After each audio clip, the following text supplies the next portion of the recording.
Imagine this. You're lying awake at 3:17 a.m., the hour when the world's noise dissolves into a silence so thick it hums. Your chest tightens, not from panic, but from a presence. Something ancient, wordless, pulses beneath your ribs. It has no language, yet it speaks. It demands nothing, yet it insists. You sit up. The room feels alien, as if the walls have leaned closer to eavesdrop. You press a hand to your sternum, half expecting to feel vibrations, heat, some proof that this is real. But there's only your heartbeat, steady and indifferent. The voice, if you can call it that, returns.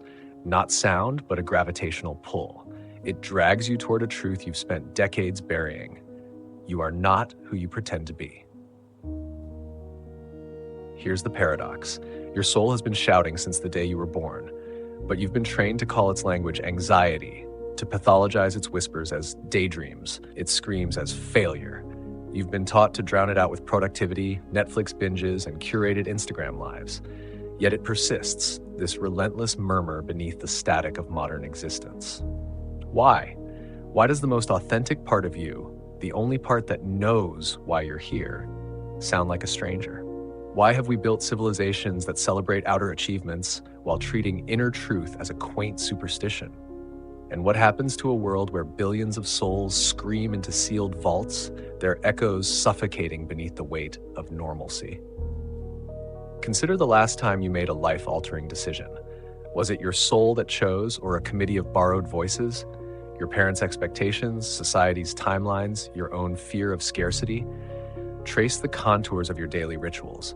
How much of your life is a pantomime performed for spectators who aren't even watching?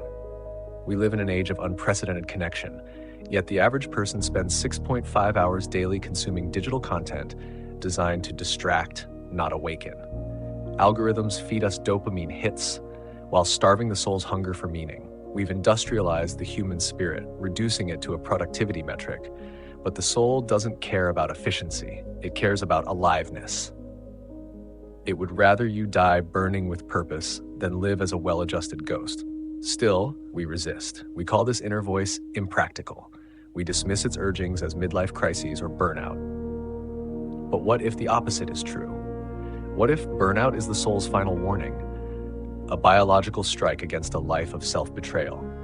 What if anxiety isn't a malfunction, but a message, a coded distress signal from the core of your being, pleading, "This path is killing us"?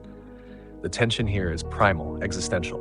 It's the same ache that drove Buddha to abandon his palace, Nietzsche to declare God dead, and Sylvia Plath to write, "I have done it again. 1 year in every 10, I manage it." We are creatures torn between two realms, the finite world of taxes and traffic jams, and the infinite wilderness within. To survive, we mute one to navigate the other, but survival is not the same as life.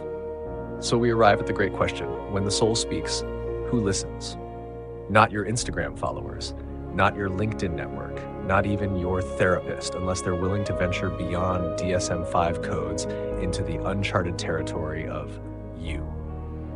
The soul's language defies translation. It speaks in synchronicities, gut feelings, and recurring dreams that leave you sweating and disoriented.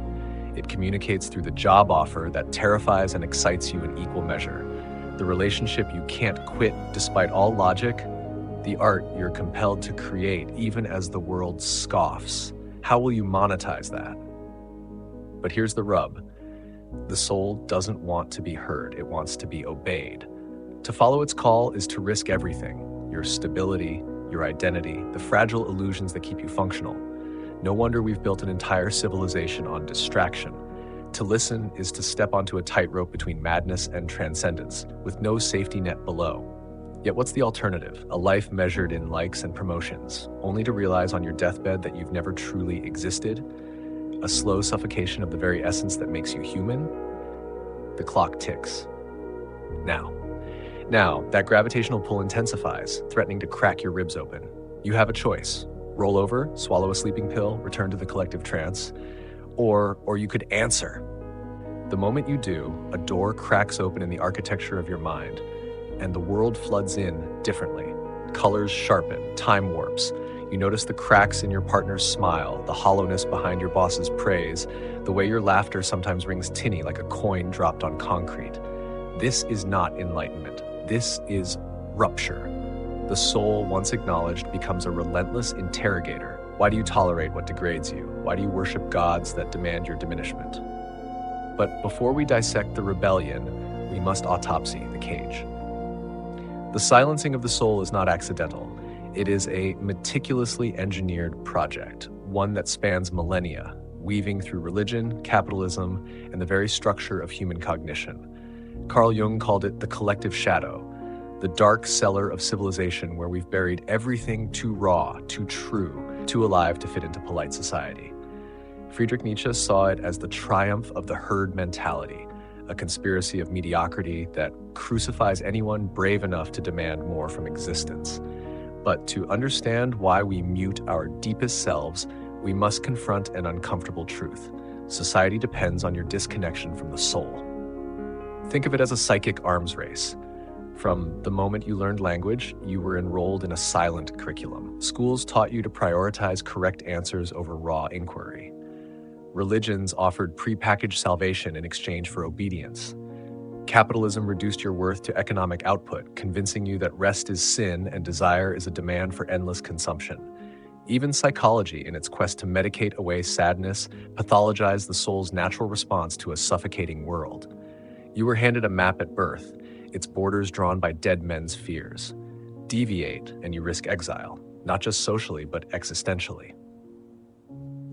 Jean-Paul Sartre called this bad faith, the act of lying to oneself to escape the vertigo of freedom. But the lie goes deeper than individual choices.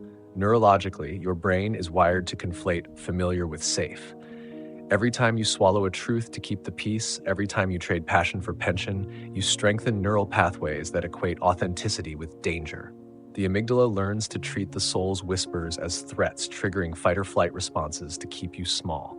You become allergic to your own essence. Viktor Frankl, surviving Auschwitz, observed that those who maintained a why to live could endure almost anyhow. But modern society systematically annihilates your why. It substitutes purpose with productivity, meaning with milestones. You're taught to crave the trappings of a good life while the soul starves. The result? A pandemic of spiritual aphasia, the inability to articulate or even recognize your inner void. You scroll, shop, and binge, mistaking stimulation for aliveness. Here's where philosophy merges with biology. Arthur Schopenhauer argued that the human will, the primal force of desire, is perpetually trapped between boredom and suffering. Give it what it wants, and it languishes, deny it, and it rages. Yet the soul transcends this binary. It does not want, it is. Its language is not desire, but necessity. This is why the soul's demands feel so inconvenient. They don't care about your 5-year plan. They will burn your life to the ground if that's what it takes to make you real. But the system fights back. Aldous Huxley's Brave New World warned of a dystopia pacified by pleasure, where people learn to love their oppression. We've arrived. TikTok dances numb the ache of unrealized potential. Wellness culture repackages enlightenment as a $200 juice cleanse. Even spirituality becomes a commodity. Manifestation journals sold beside diet pills, both promising control in a chaotic world. The soul isn't against joy, it rages against counterfeits. It knows you're being sedated with spiritual placebo. The psychological roots run deeper still. Jung's shadow work reveals that we disown the parts of ourselves society deems unacceptable. Our rage, our wildness, our inconvenient truths. But the shadow doesn't vanish, it metastasizes. That midlife crisis, it's your denied vitality erupting as chaos. That chronic fatigue, your body going on strike against a life of self-betrayal. The soul collaborates with your biology to stage interventions. Yet we blame hormones, genetics, anything but the real culprit. A life lived inauthentically. And what of love?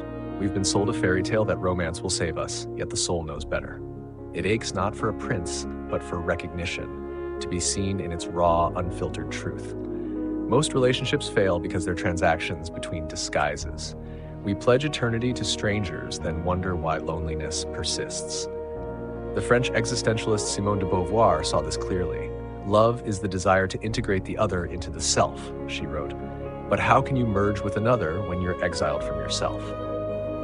The machinery of suppression is self-reinforcing. Cognitive dissonance theory shows that when actions clash with inner truth, the mind races to justify the lie. You stay in the dead-end job, numbing the cognitive dissonance with adult responsibility. You tolerate the toxic friendship, telling yourself it's not that bad. With each compromise, the soul's voice grows fainter, not because it stops speaking, but because you've built a cathedral of noise to drown it out. Yet the soul is patient. It waits in the wings, collecting evidence, a childhood memory of building forts in the woods, utterly alive. That summer you wrote poetry no one read, fingers stained with ink, the stranger on the train whose eyes held a recognition that haunts you still. These are not random moments. They're breadcrumbs left by your truest self, a trail leading back to the core you abandoned. But here's the trap. The closer you get to that core, the more violently the world resists. Family members panic at your changes. Friends gossip about your recklessness. Employers pathologize your newfound boundaries as not a team player. This is the crux of the hidden problem. The soul's liberation threatens every system built on your captivity. To heed it is to risk becoming a heretic in the church of normalcy. The clock is ticking. Every day you delay, the cost compounds, not in money, but in life force. Nietzsche's warning echoes. Beware that, when fighting monsters, you yourself do not become a monster.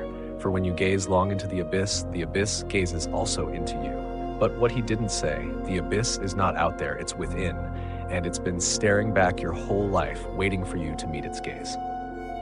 What happens next is not transcendence, but unraveling. The soul's whispers, once background static, become a roar. You start noticing the invisible architecture of your prison, the way supermarkets design aisles to addict you, the way algorithms feed your fears to keep you scrolling, the way your authentic personality is just an amalgamation of childhood survival tactics. Reality fractures. You see the strings. And the puppeteers, your parents' unmet dreams, your culture's unexamined dogma, your own complicity in playing dead, do not appreciate an audience. This is the first consequence. Once you hear the soul, you cannot unhear it. Like the mythical snake that grows a new head for every one cut off, every silenced truth mutates into a hydra of consequences. That promotion you took despite your gut screaming no? It's metastasizing into chronic migraines.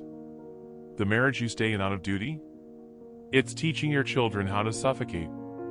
The soul keeps score, not in karma points, but in autoimmune diseases, panic attacks, and the haunting sense that you're living someone else's life. Neurologically, the stakes are primal. When you override the soul's signals, your brain's anterior cingulate cortex, the conflict monitor, floods your body with cortisol. You're literally allergic to inauthenticity. Studies show that suppressing core emotions, grief, rage, ecstasy, correlates with increased inflammation, cardiovascular disease, and compromised immunity. Your body becomes a battleground between the soul's truth and the ego's lies. Meanwhile, cultural conditioning weaponizes cognitive biases against you. The sunk cost fallacy chains you to dead-end careers. Confirmation bias traps you in echo chambers that validate your fears. Normalcy bias whispers, everyone else is managing, why can't you? But the most insidious consequence is spiritual gaslighting. You develop a Stockholm syndrome of the soul, defending your captors. Maybe I'm too sensitive. Maybe happiness is just lowering expectations. Maybe the void is normal. You numb yourself with binge watching and Adderall, mistaking dissociation for peace. This is how civilizations decay, not with bombs, but with 1 million daily surrenders. Zoom out. The personal becomes planetary. Climate collapse, political polarization, rising suicide rates, these are not random tragedies. They're the fevered dreams of a species estranged from its soul. A society that venerates extraction over essence will inevitably clear-cut forests and hearts with equal zeal. The environmental activist Greta Thunberg didn't say "how dare you" to politicians. She screamed it on behalf of every silenced inner child, every paved-over wetland, every truth we bury to keep the machine humming. Philosophically, we're reliving the myth of Prometheus, but with a sick twist. We stole fire from the gods, yes, but now we use it not to enlighten, but to burn our own wings. Heidegger warned of Das Man, the anonymous social force that dictates how one should live. But today, DOS Man has a LinkedIn profile and a mindfulness app. It pathologizes your soul's rebellion as self-sabotage, reframes your longing for meaning as poor time management. The ultimate gaslight? Convincing you that the cure for soul death is more efficient self-betrayal. Consider love again. Psychologist Esther Perel observes that modern relationships bear the impossible burden of being our new religion, the sole source of transcendence in a secular age. But when two soulless beings merge, they create a shared void, not a sanctuary. The soul doesn't want romance, it wants resonance. It aches for the electric shock of seeing and being seen without masks. Yet we swipe through Tinder profiles like Amazon products, outsourcing intimacy to apps engineered to keep us lonely and paying. Economically, the consequences are apocalyptic. The soul doesn't care about GDP. Indigenous cultures knew this. The potlatch ceremonies of the Pacific Northwest celebrated wealth through giving it away. But late-stage capitalism turns your soul into a factory. Your creativity? Monetize it. Your trauma? Brand it. Your relationships? Network them. Even resistance gets commodified, activists become influencers, sacred symbols become TikTok trends. The soul's language gets co-opted into a marketing dialect, leaving you doubly colonized, first by the system, then by the wellness gurus selling liberation at $99 per month. The neurological toll is even darker. fMRI studies reveal that when you suppress authentic emotion, your brain's default mode network, the seat of self-referential thought, goes berserk. Rumination spirals. Anxiety becomes a self-fulfilling prophecy. You're trapped in what Sartre called nausea, the visceral disgust of confronting existence without illusions. Meanwhile, neuroplasticity ensures that every time you choose fear over truth, you etch that cowardice deeper into your neural pathways. The soul's voice doesn't fade, you become deaf to it. But here's the cruelest twist: the soul punishes not just betrayal, but neglect. Ignore it, and it will rot inside you, poisoning your joy. Engage it, and it demands bloody revolution. There is no middle ground. This is why most spiritual traditions frame awakening as death, the death of illusion, the death of the false self. The Bhagavad Gita's Arjuna weeps on the battlefield, not from fear of war, but from the terror of seeing his soul's true face. Culturally, we've replaced rites of passage with endless adolescence. Ancient tribes sent youths into the wilderness to die symbolically and return as adults. We send ours to college to accumulate debt and existential confusion. Without soul initiation, we get Peter Pans with receding hairlines, Karens screaming into the void of customer service, arrested development disguised as adulthood. The consequence? A world of chronological adults governed by orphaned inner children, clutching smartphones like security blankets. Art becomes casualty. The soul speaks in myth and metaphor, but we've reduced art to content. Van Gogh's Starry Night is now a Zoom background. Rumi's verses decorate coffee mugs. The soul's raw cry gets sanitized into decor, its fire reduced to a scented candle. True art terrifies, it should shake you like a seizure, leave you speechless or screaming. But we've padded the walls of our collective asylum with aesthetic noise. The ultimate unseen consequence? Time turns traitor. The soul exists in the eternal now, but you've been enslaved by the clock. Seconds, minutes, hours become cudgels to beat yourself into compliance. Hustle. Optimize. Retire. But the soul doesn't age. It doesn't care about your 5-year plan. It lives in the child's laughter you suppress, the lover's touch you dismiss, the silent prayer you rush through. On your deathbed, you won't remember the meetings. You'll remember the moment your soul broke through, and how often you told it, not now.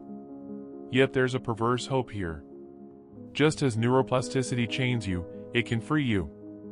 Every choice to honor truth rewires your brain. Every suppressed scream released as song weakens the prison walls.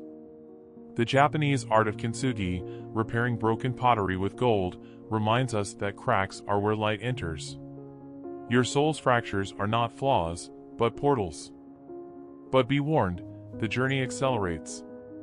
Once you see the marionette strings, You'll spot them everywhere, in the way your friends' eyes glaze mid-conversation, the way politicians recite focus grouped lies, the way your own reflection sometimes feels like a stranger. The soul's uprising is contagious.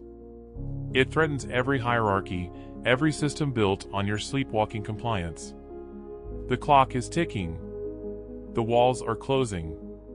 And the soul's whispers have become a gale force wind. You stand at the precipice. To retreat is to join the walking dead. To leap. You leap. But there is no fall, only fire. The moment you choose the soul over the script, the world splits like an atom. Chains you didn't know you wore dissolve into ash. This is not empowerment. This is arson. You become a pyre, burning away the persona they told you was you. Let them call it a breakdown. You know it's a breaking open. Rebellion begins with a blasphemy: stop trying to fix yourself. The soul doesn't need improvement, it needs excavation. Nietzsche's proclamation, "Become who you are," was not self-help. It was a war cry. Consider Van Gogh, who painted swirling galaxies in an attic while the world called him mad. Emily Dickinson, who traded a society life for 1,800 poems stuffed in a drawer. Socrates, who chose hemlock over silence. Their genius wasn't in creating, it was in defying the gravity of expectation. You don't find freedom by climbing ladders. You seize it by tearing down the theater. Here's the first radical truth: the cage door was never locked. You've been a willing prisoner, mistaking the comfort of shackles for safety. To break free, you don't need new tools. You need to collapse the illusion of the cage itself. Start with the body. Your flesh is not a machine to optimize, but a telegraph wired to the soul. When your gut clenches at a lie, lean in. When your throat tightens around an unspoken truth, rip it out. The mystic Hildegard von Bingen called the body the soul's echo. Modern science agrees. Researchers at the HeartMath Institute found the heart emits an electromagnetic field that syncs with intuitive truths before the brain rationalizes them. Your rebellion lives in the flutter beneath your ribs. Follow it. Next, weaponize time. Society traffics in stolen futures. Retire at 65, marry by 30, you're too old to change. These are spells, not facts. The soul exists in an eternal present. When pianist Clara Haskell, plagued by spinal deformities and Nazi persecution, played Mozart, she didn't perform notes, she dissolved time. The soul's rebellion turns chronology into myth. You are not late. You are not early. You are alive, and that is the only metric that burns. Now, the most subversive act: refuse to explain yourself. The soul's language is untranslatable. When Kafka wrote, "A book must be the axe for the frozen sea within us," he didn't footnote it. When Frida Kahlo painted her broken spine, she didn't soften the blood. Your truth needs no justification. Every time you say, "I just feel like," and trail off, you betray the soul. Speak in declarations, not apologies. But beware, the world will retaliate. Loved ones will beg you to come back to reality, unaware they're asking you to re-enter a collective coma. Employers will pathologize your boundaries. Strangers will mistake your luminosity for madness. This is the crucible. Viktor Frankl survived the camps by finding meaning in suffering. Your rebellion demands finding meaning in rejection. Let them call you selfish.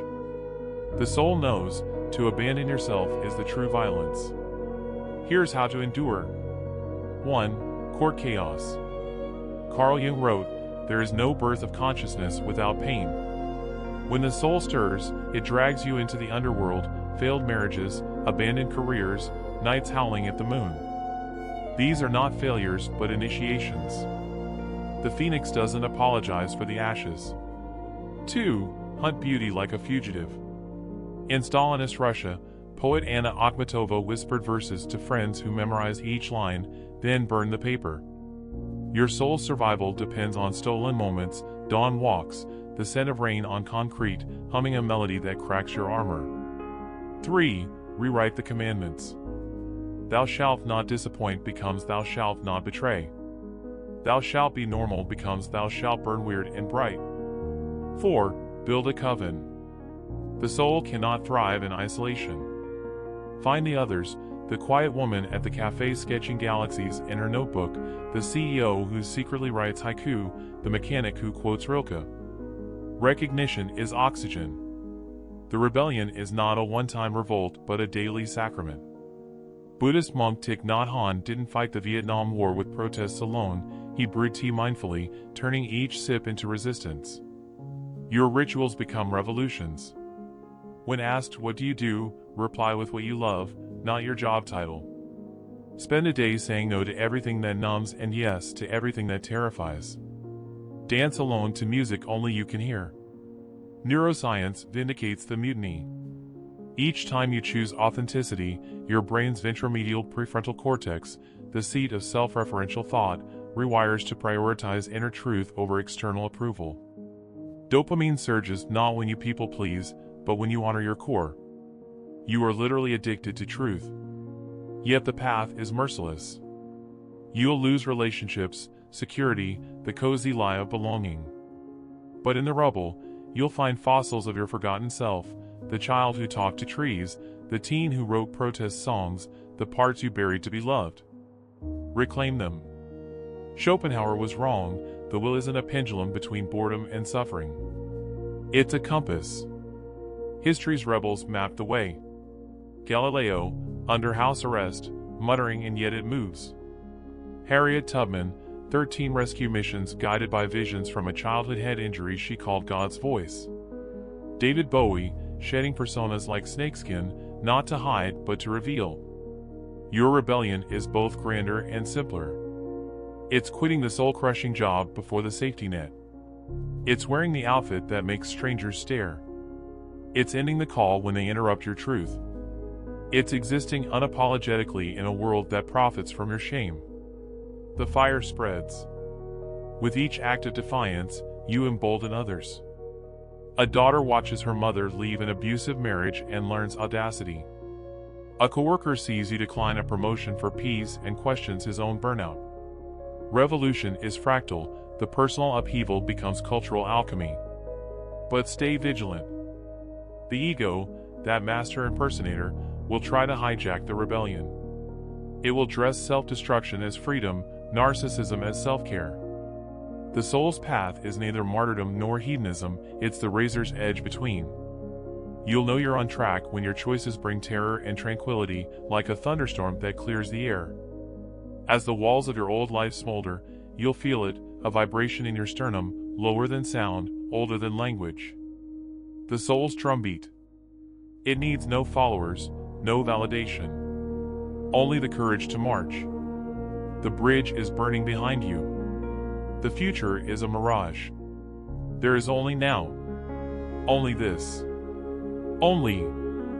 You stand at the edge of the abyss, not as a seeker, but as a witness. The fire of rebellion has burned away the scaffolding of your old life, the roles, the masks, the carefully curated lies. What remains is not a void, but a vastness. And within that vastness, the ultimate truth reveals itself. You are not a person. You are a portal. This is the soul's final revelation, the one that redefines everything. The ego clings to identity, your name, your story, your achievements and failures. But the soul knows, these are costumes, not essence. You are not the character in the play, you are the stage, the script, the audience, and the playwright. You are the infinite masquerading as the finite, the eternal pretending to be ephemeral. This truth is not abstract. It's visceral. It's the reason your chest aches when you watch a sunset, the reason a stranger's laughter can bring you to tears, the reason you feel homesick for a place you've never been. The soul doesn't belong to you, you belong to the soul. And the soul belongs to everything. Carl Jung called this the self, the archetype of wholeness that transcends individuality. The Upanishads named it Brahman, the infinite reality underlying all appearances. Rumi described it as the ocean pretending to be a wave. But words falter here. This truth is not meant to be understood, it's meant to be lived. Here's how it transforms you. 1. You stop seeking and start embodying. The soul doesn't want you to find purpose, it wants you to be purpose. Every act, no matter how small, becomes sacred. Washing dishes, you feel the water's caress. Walking the dog, you marvel at the synchronicity of breath and breeze. You don't need a grand mission, you are the mission. 2. You release the illusion of control. The ego craves certainty, but the soul thrives in mystery. You realize that every mistake was a detour to destiny, every heartbreak a crack for the light to enter. You stop trying to steer the river and become the river. 3. You transcend duality. Good and evil, success and failure, self and other, these are not opposites but poles of the same truth.